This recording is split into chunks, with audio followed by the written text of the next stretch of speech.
Good morning बच्चों। देखिए, कल हम कक्षा 6 का विज्ञान पढ़ रहे थे, जिसमें हम पढ़ रहे थे कि सजीवों के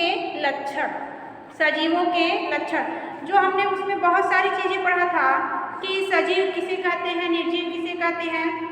और हमने सजीव और निर्जीव में अंतर पढ़ा था, वृद्धि पढ़ा था, गतिशीलता, श्वसन क्रिया, भोजन, अंतः श्वसन, बाह्य श्वसन, और हमने संवेदनशीलता, जीवन चक्र तथा मृत्यु।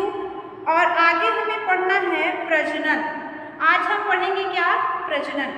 देखिए, सजीव वस्तुएं अपने प्रकार की वस्तुओं का निर्माण करती हैं। सभी सजीव वस्तुएं अपने प्रकार की वस्तुओं का निर्माण करती हैं। इस प्रकार की क्रिया प्रजनन कहलाती है। देखिए, जो हमारे सजीव जीव होते हैं, हमारे पर्यावरण में पाए जाने वाले जो सजीव होते हैं, वो अपने समान ही क्या करते हैं? नए जीव को उत्पन्न करते हैं। अपने समान नए जीव को उत्पन्न करते हैं। उसे क्या कहा जाता है? उस क्रिया को क्या कहा जाता है? उस क्रिया को प्रजनन कहा जाता है। अपने समान नए जीव को उत्पन्न करना क्या कहलाता है? प्रजनन कहलाता है। तो देखिए कि इस प्रकार प्रजनन क्रिया कहलाती है। बहुत से जीव जंतु जैसे मनुष्य, कुत्ता, गाय, भैंस, बिल्ली, शेर आदि अपने प्राणी बच्चों को जन्म देते हैं। जैसे मनुष्य है तो मनुष्य को जन्म देता है, गाय के बच्चे को भैंस, भैंस का बच्चा बिल्ली से बिल्ली का बच्चा, ये सब अपने समान ही बच्चे को जन्म देते हैं। जबकि बहुत से जीव जंतु जैसे सांप, मुर्गी, कौवा, चिड़िया, कोयल, कछुआ आदि प्राणी पहले अंडे देते हैं और कुछ समय बाद अंडों से बच्चे बाहर निकलते हैं। वहीं पे कुछ जीव ऐसे होते हैं जो सीधे सीधे अपने समान बच्चे को ना जन्म देकर अंडे देते हैं और उस अंडों से कुछ समय बाद बच्चे निकलते हैं। कुछ समय बाद उन अंडों से बच्चे बाहर निकलते हैं और धीरे धीरे आकार में वृद्धि करके वयस्क बन जाते हैं। और धीरे धीरे क्या होता है? उसमें वृद्धि होता है और वो बड़े हो जाते हैं, वयस्क हो जाते हैं। पौधों के बीज जमीन में बोए जाते हैं। अमरूद के बीज बोने पर उनका पेड़ बनता है, उनमें अमरूद के फल आते हैं। और कुछ पौधे बीज के अतिरिक्त अपने कायिक भागों द्वारा भी नए पौधे उत्पन्न करते हैं। जैसे हमें कोई बीज है हमारे पास, तो उसे हम यदि जमीन में लगा देते हैं, मिट्टी में लगा देते हैं, तो क्या होता है? उससे उसी के समान, जिस पौधे का वो बीज है, उसी के समान हमें नया पौधा प्राप्त हो जाता है। या तो हम पौधे को प्राप्त करने के लिए बीज लगाते हैं, या तो कुछ पौधे ऐसे भी होते हैं जिनकी शाखाओं को, उनके कायिक भाग को भी हम लगाते हैं मिट्टी में। जैसे गुलाब है, तो गुलाब की टहनी को हम काट के यदि लगा देते हैं तो उससे क्या होता है? नई शाखाएं निकल जाती हैं और हमारा एक नया गुलाब का पौधा तैयार हो जाता है। गुलाब और मेहंदी के कलमों से ही नए पौधे उगाए जाते हैं। ब्रायोफाइलम के पौधा पत्तों से उत्पन्न होता है तथा गन्ना, घास, पुदीना आदि तने से उत्पन्न होते हैं। जैसे घास होता है, गन्ना होता है, इनके तनों को लगाया जाता है। जो गन्ना आपने देखा होगा लंबे लंबे होते हैं, बस उन्हीं भागों को काटकर, छोटा छोटा काटकर आप लगा देंगे, उन्हीं से नए पौधे उत्पन्न हो जाते हैं। अब है कि सजीव कोशिकाओं के बने होते हैं। जो सजीव होते हैं वो किससे बनते हैं? कोशिका से बनते हैं। सजीव किससे बनते हैं? कोशिका से बनते हैं। और निर्जीव किससे बनते हैं? अणु से बनते हैं। कल हमने बताया था आपको कि जो सजीव का निर्माण होता है वो कोशिकाओं से मिलकर उनका निर्माण होता है और निर्जीव का अणुओं से मिलकर निर्माण होता है। तो सभी सजीव कोशिकाओं से बने होते हैं। सजीवों का निर्माण कोशिका से होता है। ये कोशिकाएं अत्यंत सूक्ष्म होती हैं और कुछ सजीव एक कोशिकीय भी होते हैं, जैसे amoeba, paramecium, Euglena, chlorella, east आदि। देखिए, हमारे शरीर में बहुत सारी कोशिकाएं पाई जाती हैं। बहुत सारी कोशिकाएं जब मिलती हैं तब हमारे शरीर का निर्माण होता है। लेकिन कुछ जीव ऐसे भी होते हैं जिनका शरीर केवल एक कोशिका से मिलकर बना होता है। उन्हें क्या कहा जाता है? एक कोशिकीय। जैसे अमीबा, पैरामीशियम, ईस्ट, ये सब। कुछ सजीव बहुकोशिकीय होते हैं, जैसे मनुष्य, गाय, घोड़ा, पक्षी, पेड़ आदि। ये सब क्या होते हैं? बहुकोशिकीय होते हैं, जिसमें बहुत सारी कोशिकाएं मिलकर बनी होती हैं। सजीवों में हजारों लाखों प्रकार की कोशिकाएं पाई जाती हैं। जीव जंतु तथा पेड़ पौधों में कोशिकाएं होती हैं। अब जो जीव जंतु और पेड़ पौधे होते हैं उनमें क्या होती है? कोशिका होती है, और कोशिकाओं से मिलकर ही हमारे शरीर का निर्माण होता है। और केवल एक कोशिका से नहीं, हजारों लाखों कोशिकाएं मिलकर हमारे शरीर का निर्माण करती हैं। वहीं पे कुछ सजीव ऐसे भी हैं जिनका निर्माण केवल एक कोशिका से होता है, जिन्हें एक कोशिकीय जीव कहते हैं, जैसे अमीबा, पैरामीशियम, यूग्लिना, ऐसे बहुत सारे हैं। आगे देखिए, ये आपका खत्म हो गया। इसमें स्मरणीय करके कुछ दिया हुआ है कि आपको याद रखने योग्य बातें क्या है। सभी वस्तुएं जो दो भागों में विभक्त होती हैं, सभी वस्तुएं हमारे आसपास पाए जाने वाले, वातावरण में पाए जाने वाले जो वस्तुएं, उन्हें दो भागों में बांटा गया है।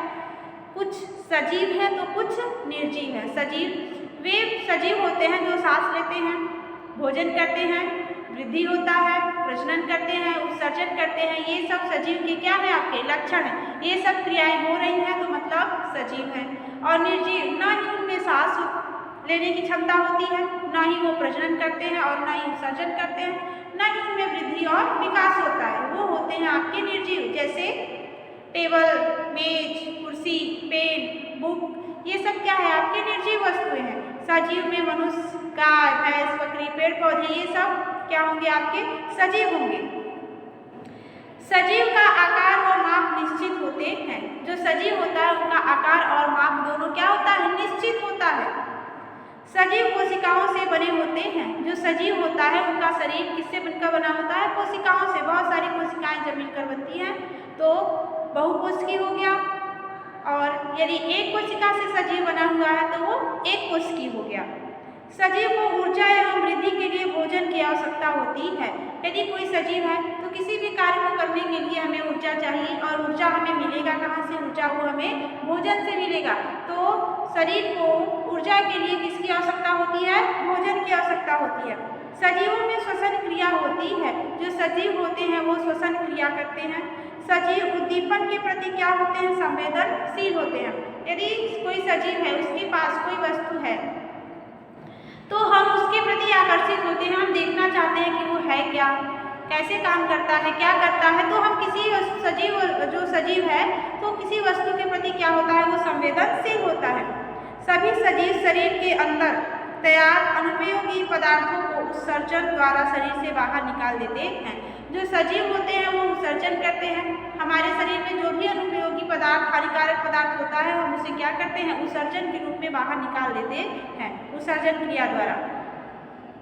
जीव जंतु और पेड़ पौधों के गुणों में अंतर होता है। जो जीव जंतु और पेड़ पौधों के गुण होते हैं, उनके गुणों में क्या होता है? अंतर होता है। बहुत सारे गुण ऐसे होते हैं जो समान भी होते हैं, बहुत सारे गुण ऐसे भी होते हैं जिनमें अंतर होता है। अब ये आपका चैप्टर खत्म हो गया है, जिसमें आपका क्वेश्चन आंसर बचा है, अभ्यास प्रश्न बचा है। अब सभी लोग अपना रफ कॉपी, पेन ले लीजिए और क्वेश्चन आंसर आप लिखिए। अभ्यास प्रश्न हम लिखवाने जा रहे हैं, फिर से सुनिए सब लोग। सबके पास कॉपी होना चाहिए, केवल सुनना नहीं है, उसे नोट्स भी करना है और नोट्स बनाना भी है। तो लिखेंगे तभी नोट्स तैयार होगा आपका। तो नोट्स बनाने के लिए सभी लोग तैयार हो जाइए और अपने पास पेन और कॉपी रख लीजिए, क्योंकि हम आगे आपको अभ्यास प्रश्न करवाने जा रहे हैं। कक्षा 6 पाठ 1 का हम अभ्यास प्रश्न करवाने जा रहे हैं। सभी लोग पेन और कॉपी लेकर तैयार हो जाइए और लिखना शुरू कीजिए। देखिए पहला प्रश्न, सही कथन के सामने सही तथा गलत कथन के सामने गलत का चिन्ह लगाइए। लिखा है सही कथन के सामने सही तथा गलत कथन के सामने गलत का चिन्ह लगाइए। तो पहला है, सजीव अपने पूरे जीवन में लगातार वृद्धि करते रहते हैं। सजीव, ध्यान से सुनिए, सजीव अपने पूरे जीवन में लगातार वृद्धि करते रहते हैं। अब देखिए ये हम पढ़ाए थे, यदि आप ध्यान से सुने होंगे तो आपको पता होगा। जैसे उदाहरण, ये अपने आप को समझिए, आप सजीव हैं, आप सजीव हैं तो क्या आप पूरे जीवन तक वृद्धि करते रहेंगे? आप बढ़ते रहेंगे पूरे जीवन तक? ऐसा होता है कि आप पूरे जीवन तक बढ़ते रहेंगे? नहीं। एक ऐसा उम्र आता है, एक ऐसा समय आता है कि हमारा जो वृद्धि होता है वो रुक जाता है। तो सजीव पूरे जीवन तक वृद्धि करते रहते हैं? नहीं। तो क्या हो जाएगा, ये गलत हो जाएगा। अब है निर्जीव में जीवन चक्र होता है। देखिए, जब मनुष्य जन्म लेता है, जब कोई प्राणी जन्म लेता है और मरने तक जो समय बीतता है वही उसका क्या है, जीवन चक्र है। तो निर्जीव उसमें जब जीवन ही नहीं है, वो जीवित ही नहीं है, वो तो पहले से मरा हुआ है, तो उसका जीवन चक्र कैसा? तो कह रहा है कि निर्जीव में जीवन चक्र होता है? नहीं, जब उसका जीवन ही नहीं है तो उसमें जीवन चक्र कैसा? तो ये हो जाएगा आपका गलत। सभी सजीवों का निर्माण कोशिका द्वारा होता है। अभी हमने बताया आपको कि सजीवों के जो शरीर का निर्माण होता है बहुत सारी कोशिकाओं से मिलकर बना होता है। ऐसा भी हो सकता है कि केवल एक कोशिका से मिलकर बने, तो वो एक कोशिकी है। लेकिन यदि कई सारी कोशिकाओं से मिलकर बना है तो वो बहुकोशिकी है। तो जैसे मनुष्य है तो उसका शरीर बहुत सारी कोशिकाओं से मिलकर बना है, बहुकोशिकी है। तो सभी सजीवों का निर्माण कोशिका द्वारा होता है। सही है, बिल्कुल सही है। सभी सजीवों का निर्माण किसके द्वारा होता है? कोशिका द्वारा होता है। भोजन सजीवों के लिए आवश्यक नहीं है। जो भोजन है क्या वो सजीवों के लिए आवश्यक नहीं है? नहीं, सभी सजीवों के लिए भोजन आवश्यक है। अपने दैनिक कार्य, अपनी आवश्यकताओं की पूर्ति के लिए, अपनी रक्षा के लिए हमें ऊर्जा की आवश्यकता होती है। और ऊर्जा हमें मिलेगा कहाँ से? ऊर्जा हमें किससे मिलेगा? भोजन से मिलेगा। ऊर्जा हमें किससे मिलेगा? ऊर्जा हमें भोजन से मिलेगा। सजीवों में श्वसन क्रिया होती है। जो सजीव होते हैं उनमें श्वसन क्रिया होती है, वो सांस लेते हैं। सही है। निर्जीवों में उत्सर्जन होती है? नहीं, निर्जीव कोई क्रिया ऐसी नहीं करते हैं। ना ही वो श्वसन लेते हैं, ना ही वो प्रजनन करते हैं, ना ही वो भोजन करते हैं और ना ही वो उत्सर्जन करते हैं। तो ये भी क्या हो जाएगा आपका? गलत। निर्जीवों में भी क्या उत्सर्जन क्रिया होती है? नहीं, उस निर्जीव में कोई उत्सर्जन क्रिया नहीं होती है। अब है प्रश्न नंबर 6, निम्नलिखित के कारण लिखिए। निम्नलिखित के कारण लिखिए। पहला प्रश्न है आपका, सभी सजीवों की मृत्यु होती है। पहला प्रश्न है, सभी सजीवों की मृत्यु होती है। पहला प्रश्न है, सभी सजीवों की मृत्यु होती है। अब कारण बताना है। तो क्या हो जाएगा उत्तर? हाँ, सभी सजीवों की मृत्यु होती है क्योंकि सभी सजीवों की मृत्यु होती है क्योंकि सभी सजीवों का एक निश्चित जीवन चक्र होता है। क्योंकि सभी सजीवों का क्या होता है? एक निश्चित जीवन चक्र होता है। वो जन्म लेते हैं और एक निश्चित जीवन चक्र के बाद उनकी मृत्यु हो जाती है। तो लिखिए कि सभी सजीवों की मृत्यु होती है। क्योंकि सभी सजीवों का एक निश्चित जीवन चक्र होता है। क्योंकि सभी सजीवों का एक निश्चित जीवन चक्र होता है और उस जीवन चक्र के पूरा हो जाने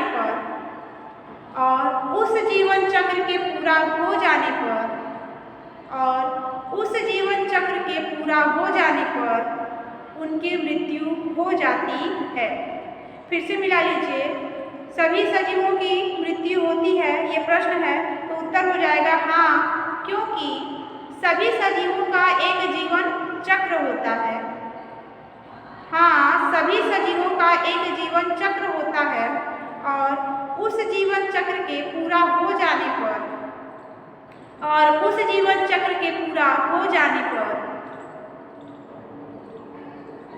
उनकी मृत्यु हो जाती है। उस जीवन चक्र के पूरा हो जाने पर उनकी मृत्यु हो जाती है। अब आगे लिखिए दूसरा प्रश्न, प्राणियों में गतिशीलता होती है। प्राणियों में गतिशीलता होती है, कारण बताना है। प्राणियों में गतिशीलता होती है। उत्तर लिखिए, आप उत्तर लिखिए इसका, प्राणियों में गतिशीलता होती है। तो उत्तर लिखिए हाँ, प्राणियों में गतिशीलता होती है हाँ, प्राणियों में गतिशीलता होती है क्योंकि जंतु भोजन की खोज में तथा शत्रुओं से अपनी रक्षा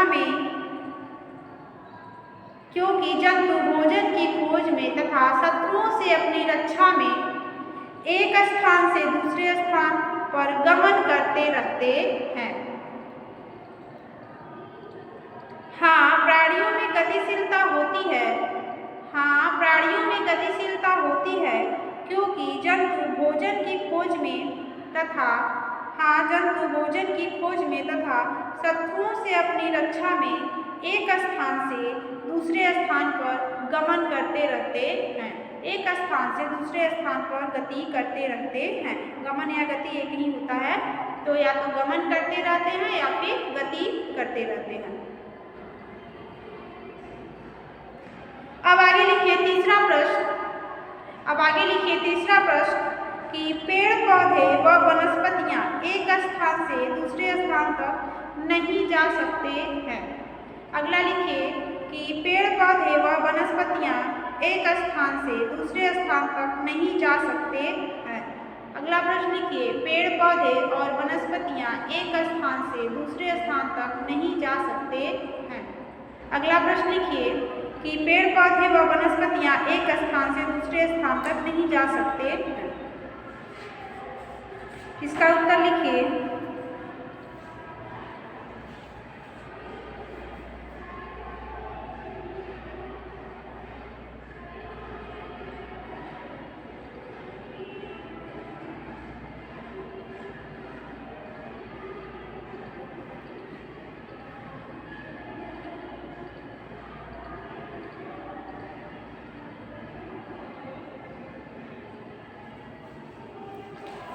लिखिए पेड़ पौधे व वनस्पतियां एक स्थान से दूसरे स्थान पर नहीं जा सकते हैं।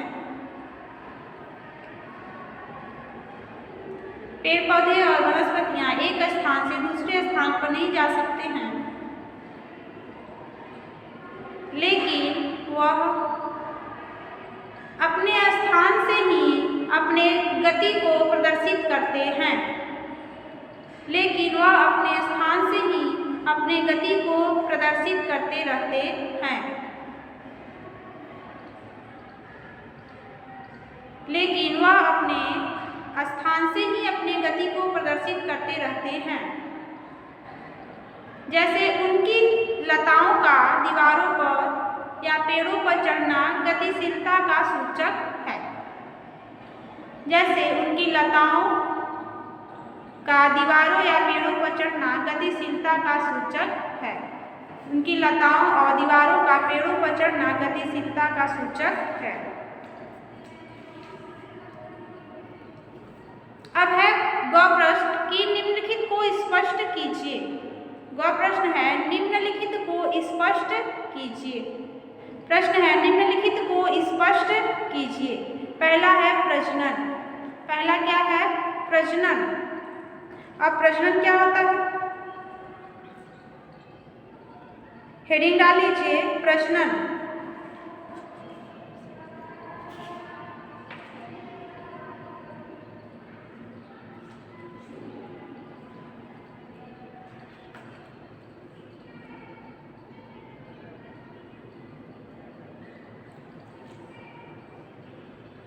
लिखिए सजीव वस्तुएं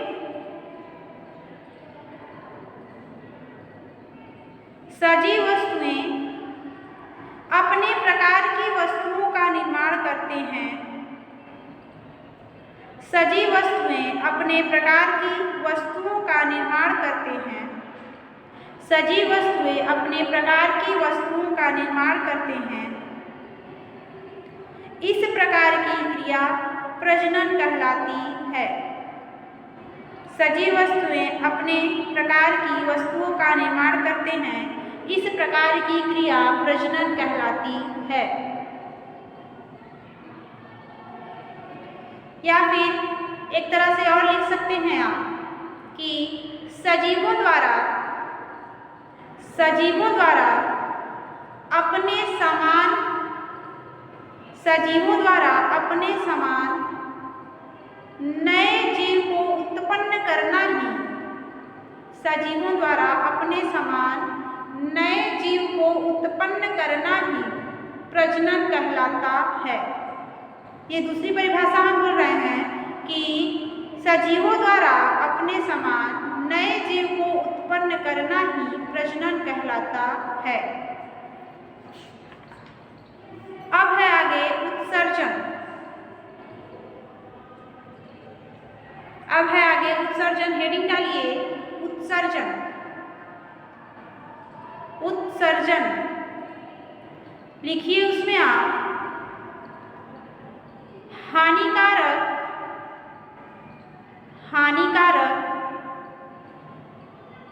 अपशिष्ट, हानिकारक लिख के कॉमा लगाइएगा, हानिकारक अपशिष्ट पदार्थों को, हानिकारक अपशिष्ट पदार्थों को शरीर से बाहर निकालने की क्रिया को, हानिकारक अपशिष्ट पदार्थों को, हानिकारक अपशिष्ट पदार्थों को शरीर से बाहर निकालने की क्रिया को उत्सर्जन कहते हैं। हानिकारक अपशिष्ट पदार्थों को शरीर से बाहर निकालने की क्रिया को उत्सर्जन कहते हैं।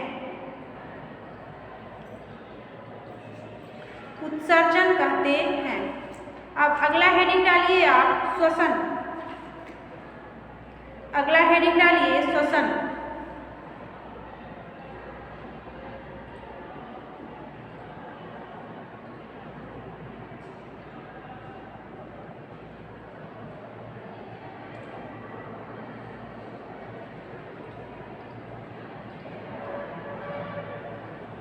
लिखिए कि ऑक्सीजन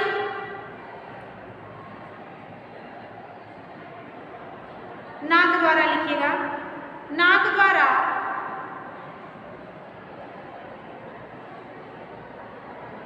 वायु को ग्रहण करना। अब वायु में कौन सी वायु रहेगी? ऑक्सीजन। नाक द्वारा वायु ऑक्सीजन को ग्रहण करना और कार्बन डाइऑक्साइड को छोड़ने की क्रिया को श्वसन कहते हैं।